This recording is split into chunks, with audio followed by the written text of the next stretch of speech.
नमस्कार दोस्तों, जुलाई अगस्त का मौसम चल रहा है और मानसून के समय में हमें पता है इल्लियों का कितना प्रभाव रहता है किसी भी फसल पर। फ़िलहाल हम बात कर रहे हैं कुछ जानी मानी फसलों की। और सबसे ज़रूरी चीज़ है कि मार्केट में इतने सारे इंसेक्टिसाइड आते हैं इल्लियों को मारने के लिए, हम कौन सा यूज़ करें और कोई नया आया है क्या, ये हमें कैसे पता चले। ठीक है, तो देखिए यूज़ करना आप पे है। फ़िलहाल जो नई चीज़ आई है वो मैं आपको बता देता हूँ। हाल ही में सेंट्रल इंसेक्टिसाइड बोर्ड द्वारा 1 जून 2023 को जो सूची जारी की गई थी, उसमें एक नई केमिकल को मंजूरी दी है जिसका नाम है आइसोसाइक्लोसिरम। ठीक है, 2 फॉर्म में आपको मिल जाएगा, ये 9.2 W/W या 10% W/V। ठीक है ना।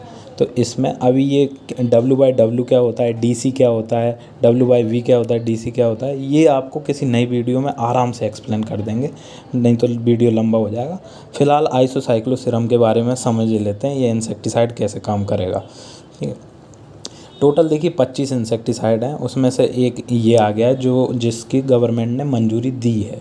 ठीक है, अब ये केमिकल की आइसोसाइक्लोसिरम की बात कर रहे हैं तो ये देखिए 5-6 जितनी भी फसल हैं इनकी कई इल्लियों पे ये बहुत बेहतरीन तरीके से वर्क करता हुआ दिखाई देगा, जिसमें बैंगन, मिर्च, तुअर, सोयाबीन, पत्ता गोभी, मूंगफली, कपास, ये सारी चीज़ें हैं और इनकी इल्लियों को मार गिराएगा। आगे देखते हैं कि अब ये जो आप सामने देख रहे हैं स्ट्रक्चर, ये हमने सिजेंटा कंपनी से लिया हुआ है। तो इसमें देखिए कि ये ब्रिंजल, अब ब्रिंजल में क्या मारेगा, उनके जैसिड हो गए, माइट्स हो गए, शूट और फ्रूट बोरर, ये सबसे बड़ा पेस्ट है शूट फ्रूट बोरर, वो किल कर रहा है। कैबेज में भी वो डायमंड बैक मॉथ को किल कर रहा है। चिली में भी माइट्स, थ्रिप्स को कंट्रोल कर रहा है, फ्रूट बोरर को कंट्रोल कर रहा है। कॉटन में भी आप देखिए बॉलवॉर्म, जैसिड, थ्रिप, इनको कंट्रोल कर रहा है। ठीक है, ग्राउंड नट में भी बड़े बड़े, रेड ग्राम में भी स्पॉटेड पॉड बोरर। ठीक है, सोयाबीन में भी 4 बड़ी बड़ी इल्लियों को किल कर रहा है। तो ये बहुत ही बड़ी बात है।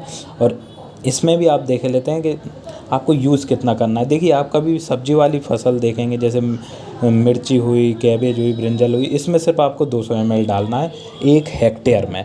एकड़ में कैसे कन्वर्ट करेंगे आगे चल के हम समझा देंगे। फ़िलहाल और बाकी जितनी भी फसल है उसमें आपको 500 से 600 ml 1 हेक्टेयर में डालना है। एकड़ में बात करें तो ये चीज़ें आप समझिए, एकड़ लगभग 2.5 गुना होता है हेक्टेयर का। ठीक है, तो वो चीज़ 2.5 गुना कम कर देंगे तो अपन उतना डाल सकते हैं। अब मार्केट में आप है ना साइक्लोसिरम को, आइसोसाइक्लोसिरम को ऐसे ही नहीं जान पाओगे, क्योंकि कोई कंपनी आपको उस नाम से बताती ही नहीं है। जैसे कि आपने है ना हमेशा कोराजन सुना हो, लेकिन वहीं मैं कहूँ कि आपने क्या कभी क्लोरेंट्रेनिप्रोल सुना है, तो आप कहोगे ये नहीं सुना। ठीक है, आपने अरेवा सुना होगा, अलीका सुना होगा, मिसाइल सुना होगा, लेकिन इसके अंदर जो केमिकल है वो उस पर वर्क करता है। जैसे कि ये हो गया थाइमेथोक्सैम, इमामेक्टिन बेंजोएट, ठीक है, थाइमेथोक्सैम, लैम्डा साइक्लोथ्रिन, ये काम करते हैं। ठीक है, तो ये चीज़ें ज़रूरी हैं, इसे आप अगर याद रखोगे तो आपके लिए ज़्यादा सही है। अब जैसे कि मैं बोल दूँ ये थाइमेथोक्सैम, लैम्डा साइक्लोथ्रिन, अब ये ZC क्या चीज़ है, W/W अगले वीडियो में बता देंगे, लेकिन फिर भी आपको एक चीज़ बता देते हैं। जब भी आप ZC देखें ना, ठीक है, तो इसे किसी और केमिकल के साथ मत मिलाइए कि आप इंसेक्टिसाइड के साथ आप समझिए हर्बिसाइड भी डाल रहे हैं और भी कई दवाई डाल रहे हैं। तो ZC जब भी आपको कंटेंट मिले ना, तो उसको किसी और के साथ मिलाने का ट्राई मत कीजिए, कोशिश कीजिए, अवॉइड कीजिए, क्योंकि ये चीज़ अकेले में ज़्यादा अच्छे से काम करती है। WG वगैरह वैसे कोई भी केमिकल हो, ये पूछ के ही मिलाना चाहिए कि कौन से हर्बिसाइड में कौन सा इंसेक्टिसाइड काम करेगा। लेकिन फिर भी स्पेशली ZC के लिए मैं कहूँगा आप थोड़ा रुकिए। ठीक है, अब ऐसे ही जैसे कोराजन है, मिसाइल है, अरेवा, ऐसी आइसोसाइक्लोसिरम हर कंपनी अपने अपने नाम से बेचेगी, तो उसका नाम रखा हो जाएगा। अभी फ़िलहाल अपन देखते हैं किस पे काम करेगा। तो सोयाबीन में देखिए, सोयाबीन की फसल की बात करें तो आपके देखिए चक्रभंग, तना मक्खी, सेमी लूपर, लीपवर्म, इन सारी इल्लियों पे ये काम करता हुआ दिखाएगा। चक्रभंग क्या हो गया, ये अपना गर्डल बीटल है। सेमी लूपर जो फूल को खाता है। ठीक है, और तना मक्खी क्या हुई, ये अपनी स्टेम फ्लाई हुई जो बीच में इल्ली तने में अपन को दिखती है। लीफ वर्म और ये जितने भी पत्तियों पे जितने भी आपको कीड़े दिखेंगे, सारी इल्लियों को ये ख़त्म कर देगा, इसलिए इसकी इतनी बात की जा रही।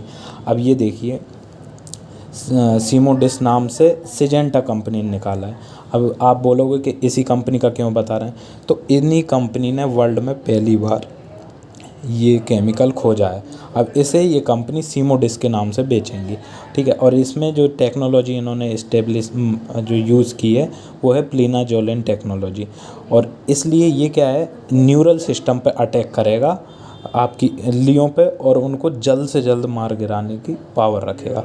अब देखिए कैसे काम करेगा वो अलग चीज़ है। जो किसान अभी जल्दबाजी में कि नहीं आप तो हमें तरीका बता दो जल्द से इस्तेमाल करें, तो उनका ये है कि आप देखिए 1 हेक्टेयर की बात करूं तो 600 ml आपको दवाई 1 हेक्टेयर यानी लगभग 5 बीघा यानी और कहें तो 2.5 एकड़ में आपको 600 ml दवाई हो जाएगी। कोशिश कीजिए 500 लीटर पानी के साथ 1 हेक्टेयर में यूज करें तो आपके लिए ज़्यादा फ़ायदेमंद होगी।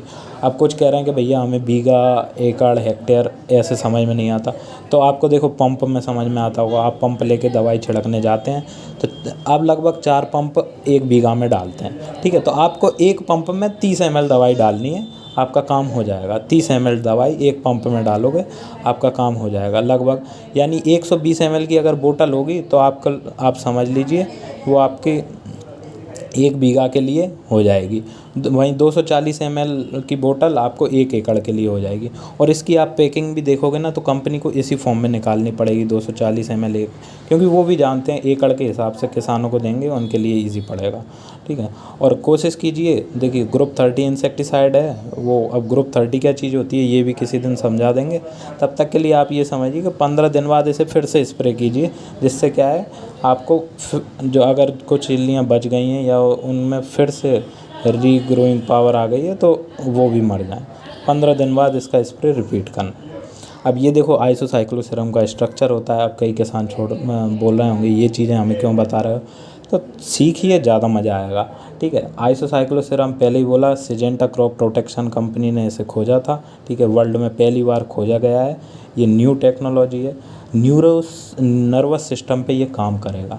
अब कोई भी इल्ली है उसके नर्वस सिस्टम पे ये अटैक करेगा और नर्वस सिस्टम उसे डैमेज करेगा। अब आप बोलेंगे कि नर्वस सिस्टम क्या है, तो ये आप ये समझ लीजिए उसका ब्रेन डेड कर देगा, दिमाग ख़त्म कर देगा और आपकी इल्लियाँ मारी जाएंगी। कैसे काम करेगा, ठीक है, वो भी बता देते हैं। देखिए कोई भी दवाई अगर नर्वस सिस्टम पे काम करती है, ये मोड ऑफ एक्शन हमने आइसोसाइक्लोसिरम का सिजेंटा क्रॉप प्रोटेक्शन वहीं से लिया है। तो ये GABA आप जो देख रहे हैं यहाँ पे, ये चीज़ होती है गामा एमिनोबिटारिक एसिड, ठीक है। यहाँ पे कोई चीज़, जैसे आपने कोई खाना खाया, आपकी जीभ में आया, आपको टेस्ट आया, ऐसी है ना, क्योंकि आपकी जीभ में रिसेप्टर है उस चीज़ के कि मीठा लगा, तीखा लगा, ऐसी गामा अमीनोबिटारिक एसिड नाम के रिसेप्टर होते हैं। वो जैसी इनको ये केमिकल को देखते हैं वो एक्सेप्ट कर लेते हैं और उस रिसेप्टर को ये डैमेज कर देता है ये केमिकल आइसोसाइक्लोसिरम। और जैसे ही उसने ये रिसेप्टर डैमेज किया उसके बाद है ना उनका ब्रेन डेड होना शुरू हो जाता है। और जैसे ही एक बार ब्रेन डेड हुआ है यानी आपकी इल्ली मारी जा चुकी है। अब इसकी स्पीड देख लेते हैं। आप ये समझिए, ये समझिए टाइम है, टाइम के साथ आपको बता रहे। तो फिप्रोनिल जो दवाई आती थी, आप ये समझिए कि उसका असर इतने टाइम में होता था। अब ये जैसे ही आप कोई इल्ली जो इल्ली इसको रिसीव करेगी तो इसका इफ़ेक्ट एकदम अब इनको देखने को मिलेगा। ये फिप्रोनिल से इन्होंने कंपेयर करके बताया है। और ये इन्होंने बताया कि कैसे एक केमिकल दूसरे केमिकल से अटैच होकर ये उसको पूरी तरीके से डैमेज करता है। तो ये मोड ऑफ एक्शन है जिससे है ना इल्लियाँ मारी जाती हैं। कुल मिला के अच्छी खासी दवाई है।